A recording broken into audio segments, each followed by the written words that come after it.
CNN, BBC, France, 24. I'm watching you all. I'm recording every lie. I'm archiving every distortion. I am Ibrahim Traore, and today I'm pulling off your masks.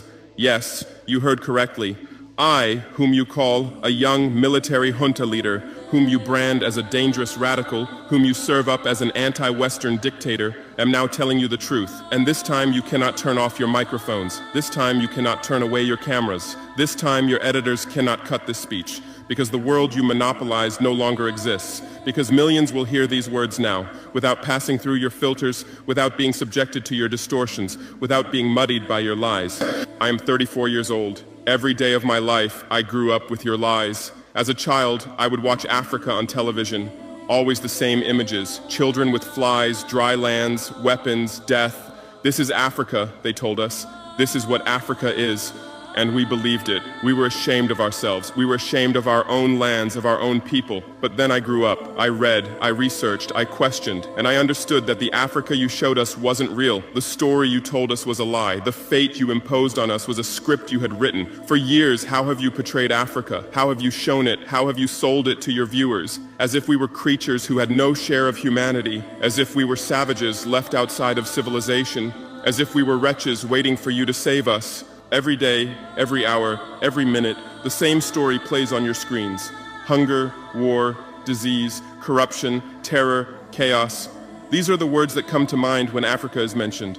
In your Africa dictionary, there are no other words. No hope, no success, no development, no resistance, no honor, no pride, no victory. So I ask you, New York Times, Washington Post, Guardian, Le Monde, have you ever made Africa's successes your headlines? How many times have you written about Rwanda's technology miracle? How many times have you shown Ethiopia's reforestation project? How many times have you praised Botswana's democratic success? How many times have you described Kenya's entrepreneurial ecosystem? No, because these don't fit your scenario. Your Africa cannot be successful. It cannot, because then how will you legitimize your exploitation? If it's not in need of help, how will you intervene? If it's not backward, how will you look down on it? Have you ever asked yourselves, has any editor sitting at their desk, any news director in a meeting, any columnist at their keyboard ever thought, why are the people of the world's richest lands poor? Here are the numbers for you, real numbers. Africa owns 70% of the world's cobalt reserves. Your cell phone, your computer, your electric car won't work without cobalt. This cobalt comes from Congo, but Congolese can't afford cell phones. Africa owns 90% of the world's platinum reserves. Catalytic converters, electronic devices, medical implants, they all need platinum. This platinum comes from South Africa, but South Africans are crushed by unemployment. Africa provides 30% of the world's gold production. Mali, Burkina Faso, Ghana, Tanzania. Gold flows like rivers from our lands, but our people swim in poverty. Africa supplies 65% of the world's diamond production. Botswana, Angola, Congo, Sierra Leone, billions of dollars worth of diamonds are extracted, but our miners live on $1 a day. Africa owns 35% of the world's uranium reserves. Niger, Namibia, South Africa. Nuclear plants run on our uranium. Paris lights burn with our uranium, but our villages have no electricity. And you still ask, why is Africa poor? No, the right question is, how was Africa kept poor while being so rich? Here's your answer. Colonialism didn't end, it changed shape. You used to come and occupy our lands. Now you come and establish companies. You used to take by force. Now you make agreements. You used to rule with the whip. Now you rule with credit. Let me give you concrete examples. With numbers, names, dates, but you'll never write about these. Glencore, Swiss-based mining giant, extracting cobalt in Congo. 2022 revenue, $256 billion. Tax paid to Congo, $500 million. That's 0.2%. Is this justice? Rio Tinto, British-Australian mining giant, extracting bauxite in Guinea, 20 million tons annually. What's left for Guinea? Environmental pollution and cancer. Total, now Total Energies, French oil giant, extracting oil in Angola, Nigeria, Congo. 2022, profit, $36 billion investment in Africa, dirty pipelines, Anglo-American, founded in South Africa but now in London. Diamonds, platinum, iron, taking everything. What it left in South Africa, 6 million unemployed miners. And these are just the tip of the iceberg. What about the invisible, the secret deals, the offshore accounts, the transfer pricing tricks? Every year, $88 billion in illegal money flows out of Africa. Who writes about this? Every year, $45 billion in aid comes to Africa. Everyone writes about this, but no one says Africa is not the continent receiving aid, it's the continent giving aid. While you zoom your cameras on swollen bellies, there is a huge system working silently in the background. Every day, tons of gold, diamonds, cobalt, uranium, oil leave our land. But how? Here is the system. Step 1, create corruption, bribe our leaders, open offshore accounts, promise them a life of luxury, send their children to your schools. Step 2, make deals, get 50-year, 99-year concessions, ask for tax exemptions, be exempt from environmental rules, ignore labor rights. Step 3, control the infrastructure.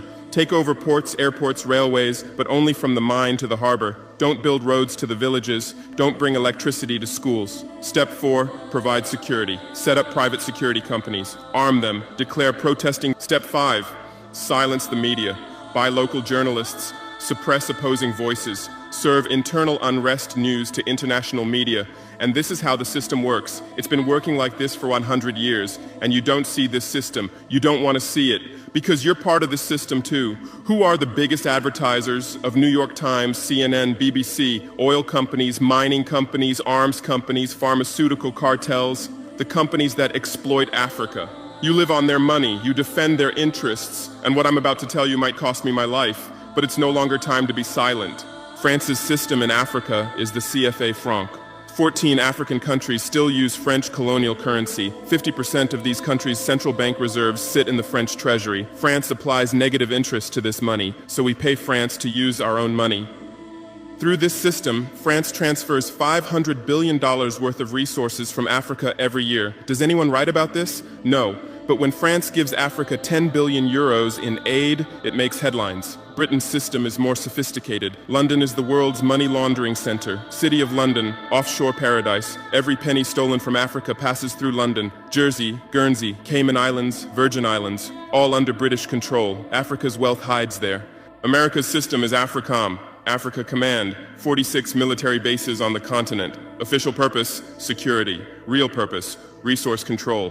Drones in our airspace every day, listening devices everywhere. They say fighting terrorism, but it's not terrorists. It's people's leaders who are targeted. China is the new player, says win-win, builds infrastructure, gives credit, but in exchange for what? 99-year port concessions, mining rights, agricultural lands, debt trap diplomacy, ask Sri Lanka, ask Zambia, and you write about none of this. Why? Because you're not free press. You're corporate press. Your bosses are billionaires. Jeff Bezos bought Washington Post. Why? For love of journalism? Rupert Murdoch's media empire, Fox News, Wall Street Journal, The Sun, The Times, all from the same hand, all giving the same message. West is good, others are bad. Carlos Slim is the largest shareholder of New York Times, Mexican billionaire. Where's his wealth from? Monopolized telecommunications, got rich off Latin America's back, now controls America's most respected newspaper. And you claim to do independent journalism? Who are your editors? Which schools did they graduate from? Harvard, Yale, Oxford, Cambridge? Always the same elite schools, always the same worldview, always the same prejudices.